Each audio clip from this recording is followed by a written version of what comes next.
We need a new system. We need a new society.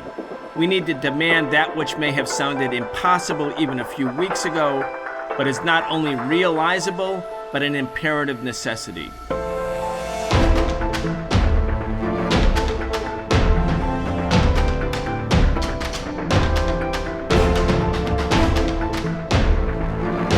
Pollsters were wrong once again. The projected and predicted red Republican wave in the midterm elections failed to materialize, but racism and voter suppression showed themselves once again to be a hallmark of a tortured form of democracy here in the United States. Welcome to this week's episode of the Socialist Program. I'm your host, Brian Becker. Today we're talking with author, investigative journalist, and filmmaker Greg Palast. Greg has a new film about voter suppression called Vigilantes. Greg Palast, welcome to the show. Glad to be with you. Thank you so much. Greg, the red wave that all the pollsters told us was coming yesterday did not materialize, but I wonder what the impact would have been on these midterm elections or the past elections or the future elections if, in fact, voter suppression, or as you say, because you said you don't like to use the expression voter suppression, you can explain why. I thought that was well put. If it wasn't for voter suppression, what would these elections actually look like? Let's just talk about the dimension, the magnitude of voter theft, and also a little bit about what you discovered in your movie, the movie that you presented, which we announced earlier on, called Vigilante. Let's just talk about the scope of this. It's real easy. I'm here in Atlanta, Georgia, and they are about to have a runoff because Reverend the Senator Warnock missed a clean re-election by just a few thousand votes out of 3-some million votes in Georgia. And if it weren't for what we politely call vote suppression, there would be no runoff. So you would literally, there's not even a question. Just simple, we're talking a couple thousand votes. We have in Georgia, are you ready for this number? Between the 2020 election and the presidential election, in which the Democrats swept Georgia, which is a shock to a lot of people because you think of it as redneck red. It ain't. You have progressive Atlanta, you have a large minority population, et cetera.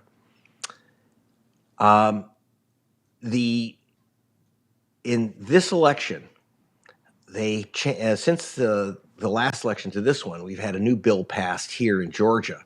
And by the way, I'm not usually in Georgia just for this reporting.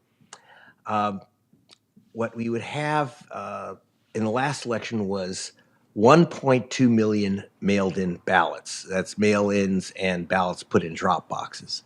This year, we've gone from 1.2 million mail-in ballots to 0.2 million mail-in ballots. That's an 83% drop. 1 million ballots, bang, gone. Now, they didn't just burn them or throw them in the ocean. What they did was they passed this bill that just made it all but illegal to cast a mail-in or walk-up drop box vote.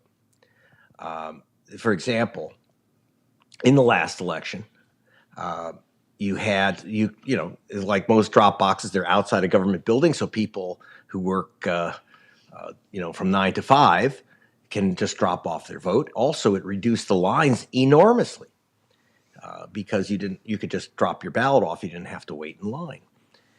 This time, we have. This time they passed this law, which basically said drop boxes could not be outside government buildings. Imagine if you had a rule that you had to go into a post office during post office hours to drop off your ballot. Second, they said, and they reduced the number of ballot boxes. Now, not everywhere. They actually increased the number of drop boxes in counties by saying that there had to be a minimum of the 159 counties. You have to have drop boxes in every county. That meant that in rural counties, they actually increased the drop box presence. And when I say rural, that means basically white Republicans. And in urban areas, they limited the drop boxes to one for every 100,000 voters. Like that? One for 100,000 voters. Imagine if the post office tried to pull that stunt. The result is that there were 100 and over 100, about 107 drop boxes in the 4 black counties of Atlanta, around Atlanta. And now it's dropped to 25. But again, before the drop boxes were outside, there were, by the way, surveillance cameras on it, so there could be no monkey business. And we have the tapes of that. And so you end up with this massive drop, 1 million ballots. So you make balloting and voting all but illegal by mail or drop box. Of course, you're going to have, when you reduce the ability of black people in urban areas to vote, you're going to have fewer votes. If it weren't for that, there would be no runoff. So that's just one race. But we see this all over the country. We have another issue, which, you have clips from my film, Vigilante, Georgia's Vote Suppression Hitman, in which Georgia allows anyone in Georgia, any citizen in Georgia, can challenge the vote of another citizen. But here's the trick. Under SB 202, which was just signed by Brian Kemp, the Republican governor last year who ran for re-election this time, you can challenge an unlimited number of voters. And when I say unlimited, wow, I mean unlimited. You'll see, for example, in my film, I confront one GOP operative who's personally challenged 32,000 people. So many people, she couldn't even write all their names out, so she handed a thumb drive into her county. 32,000 people blocked. In Muskogee County, the chairman of the Republican Party in Columbus, Georgia, which is Muskogee, in Columbus, Georgia, he personally challenged 4,000 voters. Now, hey, listen, if they're illegal voters, you don't want them voting. I agree with that. In fact, you should arrest them and throw away the key, in my opinion. But so were these 4,000 voters in Muskogee illegal voters? Well, I met with them. We called hundreds, literally. The Palast Investigative Fund, we called hundreds of these voters, and we met with some of them. And one of them that we met with in California was Major Gamaliel Turner. Major Turner is the Pentagon's expert on warfare of the future. He was, while we caught up with him, he was redesigning an anti-tank weapon for Ukraine. And they challenged his vote. Why? Because they said, oh, this guy doesn't live in Georgia. He's in California. Well, he's in California because he's a soldier assigned to a military base. A couple days ago, just before the day before the election, there was one soldier challenged. Again, Fort Hood, this is in the county of Forsyth, and a soldier assigned to Fort Hood in Beaumont, Texas, but he's a Georgian, so he goes where the commander-in-chief tells him. They said, no, he's not a Georgian. And you know what the evidence was? I hope this makes you sick. I hope it churns your stomach. They were looking at these soldiers' Facebook pages, and their evidence that they presented to the county that this guy no longer lives in Georgia is that he now has a Hispanic girlfriend. They submitted her photo. I can't make this up, off her Facebook page. So they submitted a Georgia soldier's photo of his Hispanic girlfriend from a Facebook page and said, well, see, he's got a girlfriend in Texas, so he obviously is not a Georgian anymore. And, she's Hispanic. Now, if these are just singular cases, I'd say, well, okay, that doesn't really, that's a freak occurrence. But it's not a freak occurrence. One challenge, 32,000, one challenge, 4,000. At gregpalast.com, you can actually find a link to check if you've been challenged, if you're a Georgian. And, Greg, let me jump in here. 149,000. Let me jump in. I want to play successively 2 different clips from your movie Vigilante. Again, we're telling people how they can access that important movie. Martin Sheen was a collaborator. He was the executive producer. He has an introductory piece there. Very, very important video. Let's play the first clip, and then let's go straight to the second clip because it covers some of the same territory that you're explaining. Then we'll come back and get your comments. Law is called SB 202, and it's 98 pages of breathtaking obstacles to voting. I mean, they've made mail-in voting nearly illegal. They've shuttered ballot drop boxes. they've cut Sunday black souls to the polls day. And if you hand someone a slice of pizza or a bottle of water while they're waiting in line for 5 hours, you'll be charged with a felony crime. I'm not kidding. In Georgia, pizza is an act of civil disobedience. I've been covering vote suppression for The Guardian, BBC, Rolling Stone for 2 decades, and I've never seen anything like it. But what shook me up? I'm going through the bill, and I see a landmine planted in it. It's barely noticeable. For the first time in Georgia history, any voter can challenge an unlimited number of other voters and stop their ballots from being counted. And when I say unlimited, I mean unlimited. Our team contacted all 159 counties in Georgia. Muskogee County tells us 4,000 voters were challenged. In Cobb County, it was 48,000 voters challenged. Did President Trump really lose the state of Georgia? No. Tell me why. Why do you think that? Because I know for sure that voters have voted here and do not live here. I got to give you this. This is, do you know this woman? Do you recognize that woman? Not offhand. You don't recognize her. No, but do you recognize? If they were taking pictures with me with them, I mean, I'm not gonna blame you if you took a picture with her. She's a very nice person. I don't know. I don't. Her name is Tamara Horn. Do you know Tamara? You don't know any Tamara? I don't. The name's not familiar. You're absolutely certain you don't. I don't. You never spoke to her? No. No. What about this guy and his wife on his honeymoon? See, there he is, just so the camera could see that he's on his honeymoon. But do you recognize that man? No. His interesting name. His name is Storm Saul. Mm-hmm.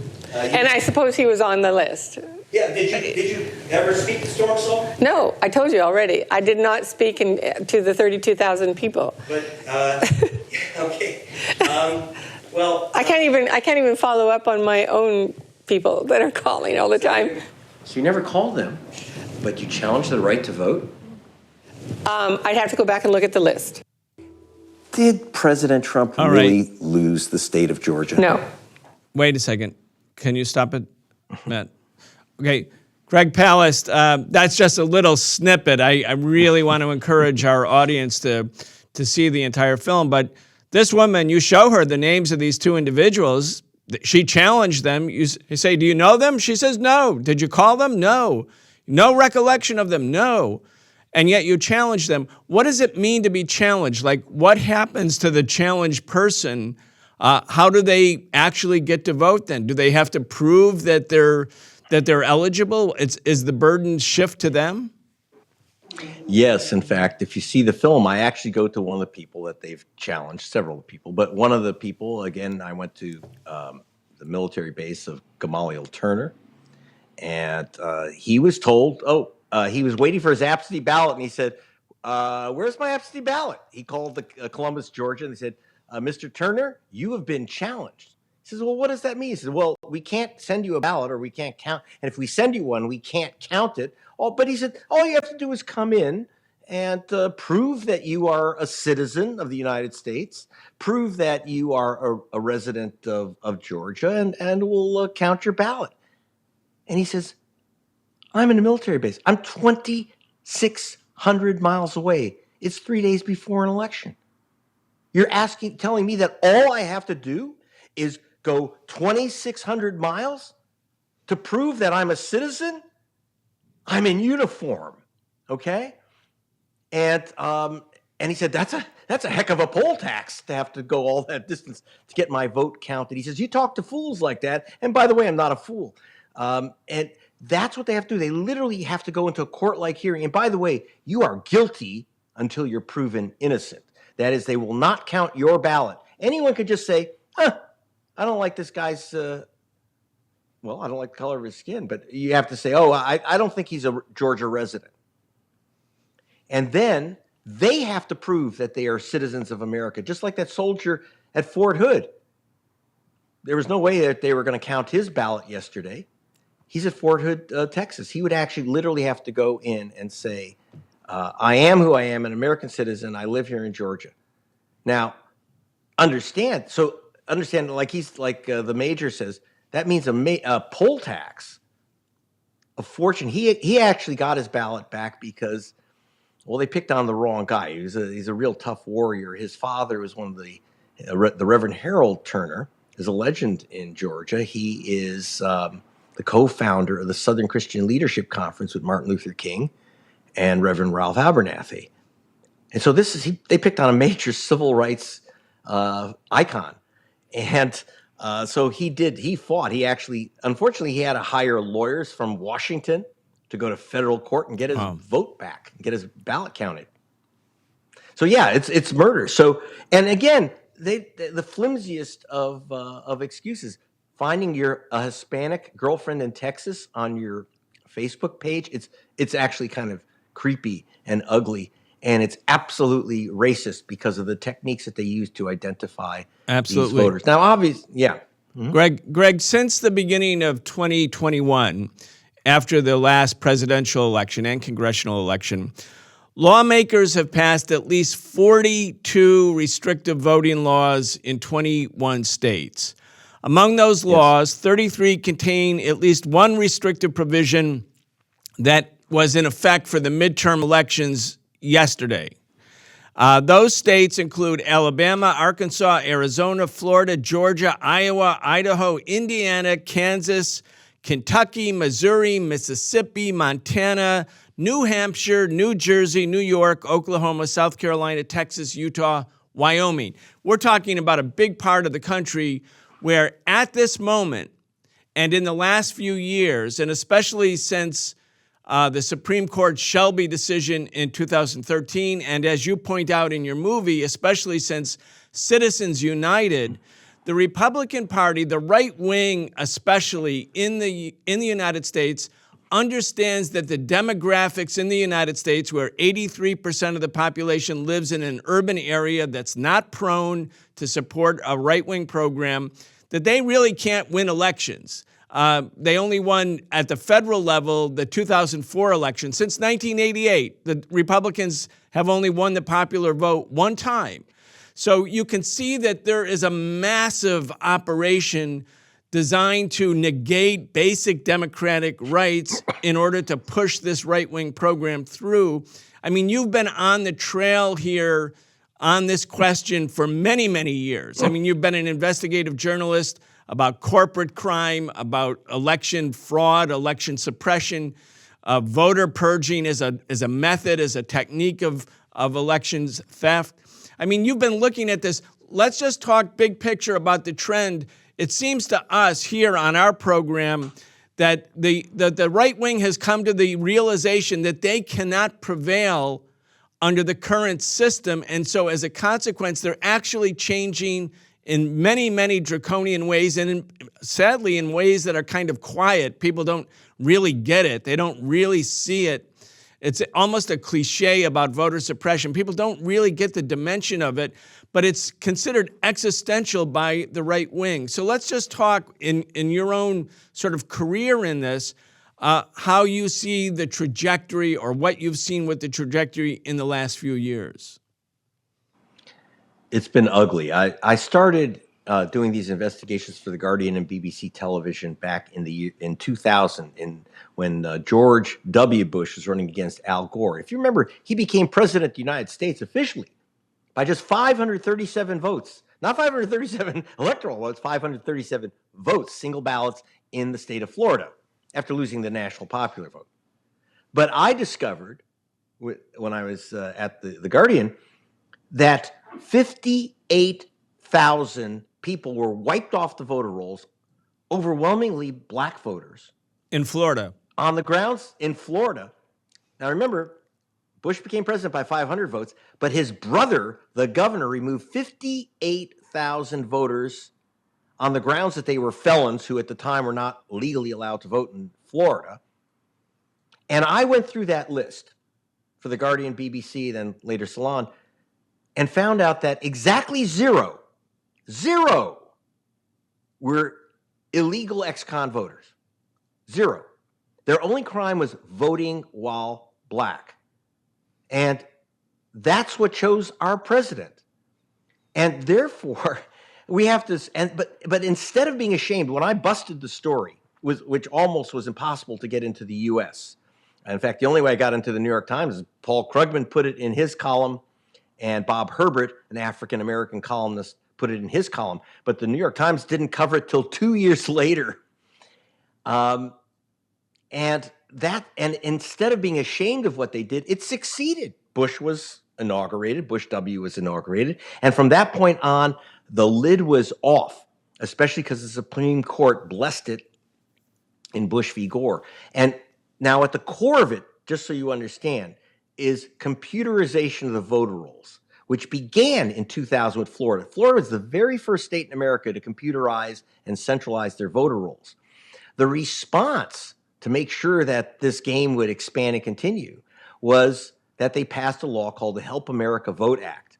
And believe me, when George Bush tells you he's going to help you vote, I think you ought to be a little cautious. But the Democrats weren't. Believe it or not, the Democrats actually supported this Jim Crow operation called the Help America Vote Act. By the way, there's no laws. No one passes a law that says, don't let black people vote law.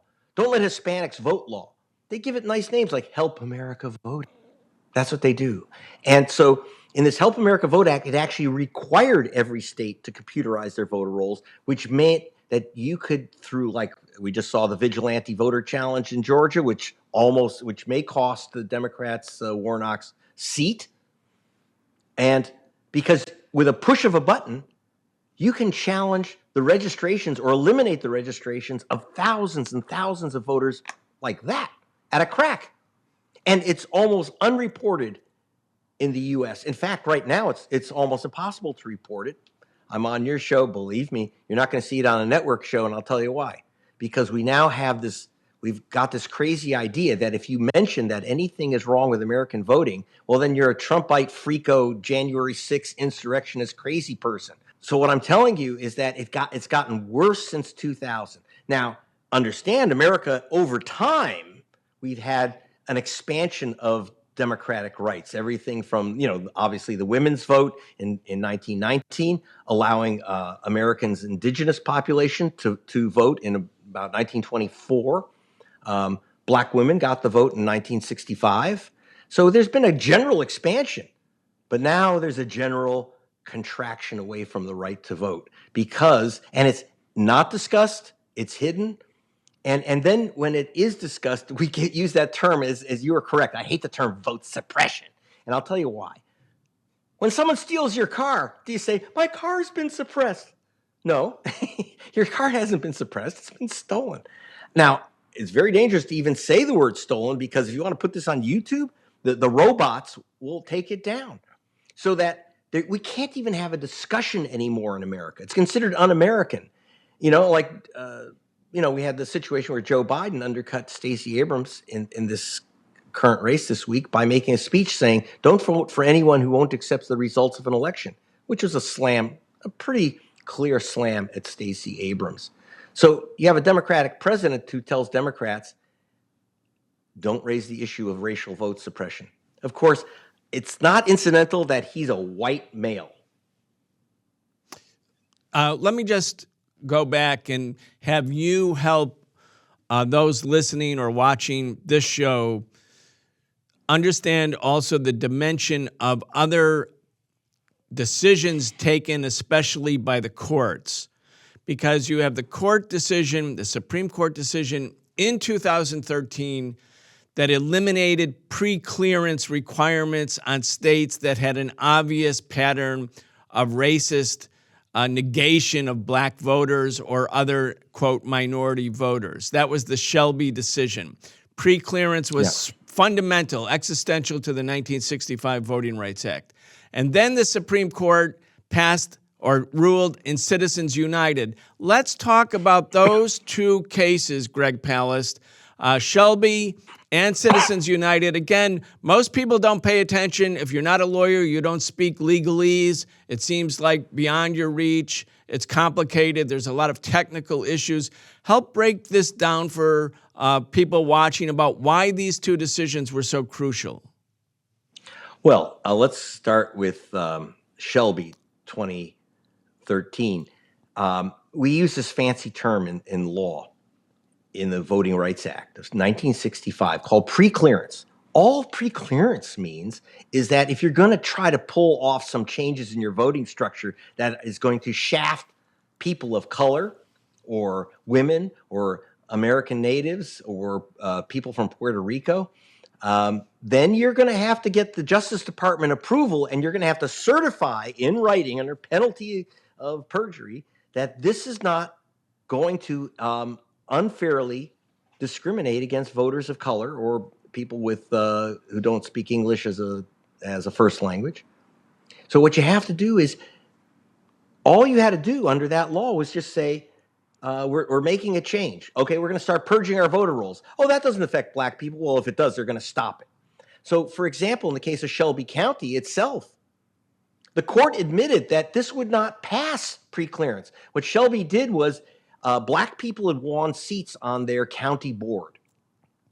Shelby then changed its system where, because it had a slight white minority, that to eliminate the black members on their board, they eliminated districts and made all city council people or all county supervisors will be chosen by the general public. And that meant that the white people would stay in charge, and you would literally eliminate the black people from the county board. And the Supreme Court said, that would not pass our preclearance test. But they said, but in general, we're going to get rid of preclearance. Why? That is, you no longer have to certify that you're not shafting black people, because they ruled, and this is a quote, Jim Crow has been eradicated. That's a quote from the Shelby decision, which was 5-4. Now, so that opened the floodgates, because that said, we no longer have to look, you no longer have to tell us changes you're making in voter laws. That's very important, because what used to happen is that preclearance was basically notification. And groups like, whether it's New Georgia Project here in Atlanta, or the ACLU, or the NAACP, Rainbow Push, they would get notice. And therefore, they could then say, hey, come on, you're eliminating every black voter on your county board? I think that's discrimination. So that would not have passed. This was like, we can get away with just about anything. And then the court, remember, it wasn't just 2013. Obviously, Bush v. Gore in 2000, but also in 2008, when the Supreme Court again ruled 5-4 that you could require, Indiana was the state case, Indiana could require that every single voter show a current photo voter government ID that was current.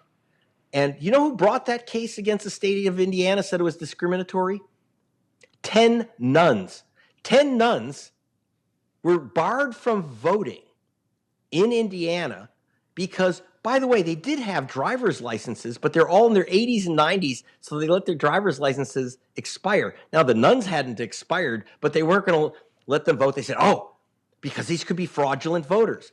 I didn't know a driving test was part of your citizenship, was a citizenship requirement. But literally, the Indiana decision of 2008, the ID law, again, also opened up the floodgates. And I see you're showing the long, long lines in Ohio from one of my other films. These massive lines caused by this type of chicanery where, for example, they cut the number of voting stations in black areas. And you see, looking at a polling station in Dayton right now, where there's lines and lines of people, mostly of color. And then after I took that picture of the long lines, it was a 5-hour wait to vote in an African-American area of Dayton. I then went off to a white suburb of Toledo to see how long the lines were there. You know how long the lines were? There were no lines. There was a little line of voting officials waiting for voters where you got coffee and cookies if you came to vote. There were no coffee and cookies for the black voters waiting 5 hours. By the way, that's an outdoor garage in November in Ohio. It was freezing. And they were waiting 5 hours in that garage. White people went right in, got their coffee and cookies, and voted like that. That's what's now allowed. That's what's now allowed. And that has a huge effect on the outcomes. We have something like seven gubernatorial and probably even more, 7 gubernatorial and senatorial races this week, which will be decided by less than 1%. And I can tell you all 7 of those races would have a very different outcome if we didn't have these types of restrictions on voting. And it's racial, but it's partisan. Greg, in our last few minutes, let me go to Citizens United. You talk about that too in your movie Vigilante. Again, the impact on so-called democracy, and I'm using the word so-called. I can't think about the democratic system without putting the words so-called or using air quotes or something, because yes, people are voting. Yes, there is a form of democracy. It's kind of a tortured form. It's becoming more tortured. And people are being arrested because Governor DeSantis is having show trials to sort of intimidate mainly black voters. If we have time, we'll play a video clip from that. But let's just talk again about Citizens United and what that court decision said and what its impact has been, again, on how it skews election outcomes. Well, they're saying, Citizens United says that corporations, because again, that corporations can make unlimited donations to candidates, because they are claiming that under the 14th Amendment, which was passed after 600,000 Americans died in the Civil War to end slavery and to bring citizenship rights to black people. That's really what that war was about. 600,000 Americans died to bring those rights to all Americans. And they created the 14th Amendment, which said that there shall be no discrimination against any citizen. And they decided in Citizens United is not a citizen, it's a corporation. It was, in that case, a political operation. And they said, well, corporations have all the rights of any other citizen, except for one thing. I didn't know of any corporation that lost its legs in Vietnam. I didn't know of any corporation that got shot in Afghanistan. This is one of the issues. So they decide corporations are people. But what happens is, well, what's the next thing? With our Supreme Court, I wouldn't be surprised if they said every corporation gets a vote, because that's what they're really saying. They're letting dollars vote. Now, real people, citizens, not fictional corporate citizens. It's interesting. You as an individual citizen. You as an individual citizen cannot donate, for example, more than, I think it's $2,000. Watch, someone's going to say I got the number wrong, about $2,000 to a presidential campaign. But you if you're not a flesh and blood citizen, if you're a corporate creation, if you're a corporate Frankenstein, you can set up a corporation, 25 corporations. Now you get 50,000 and get unlimited amount of spending into political campaigns. So you actually have more rights as a corporation than you do as a human being. Now, yes, I like your term. I'm going to steal it from you. The tortured democracy, because that's what it is. We do have a democracy in America. I'm actually quite proud of it. I've lived around the world. And I'm very proud of American democracy. But it is being tortured. It's right now, it's in a cage and pulled out and tortured with these horrible cuts, these slashes, these endless cuts to our ability to act as citizens. So you're black soldiers, you have to fly 2,500 miles. You have to wait in line in the freezing cold for 5 hours. If you elect officials to your county board, those black officials be removed under some trickery of gerrymandering or eliminating county lines, et cetera. So American democracy, I think you're correct. We have it, but it's being tortured. And it's our job to expose it and correct it. So we got to be as journalists, we're kind of doctors. We have to diagnose the problem, and so it can be solved and cured. All right, Greg Palast, we're going to encourage everyone to read or watch your latest movie, Vigilante. We'll put that in the description of the show. Thank you so much. Well, I appreciate that we've had this opportunity. Yes, go watch the movie at vigilantemovie.com. It's free right now for a couple days. Otherwise, go to gregpalast.com. And now that there's a runoff in Georgia, we'll see if the torture ends and the people are allowed to make the choice. I'm not telling you to vote for Senate in Georgia or anywhere else. I just think that the people, not Jim Crow, should make that decision. So I'll see you at gregpalast.com. Thank you so much. Thank you. Network.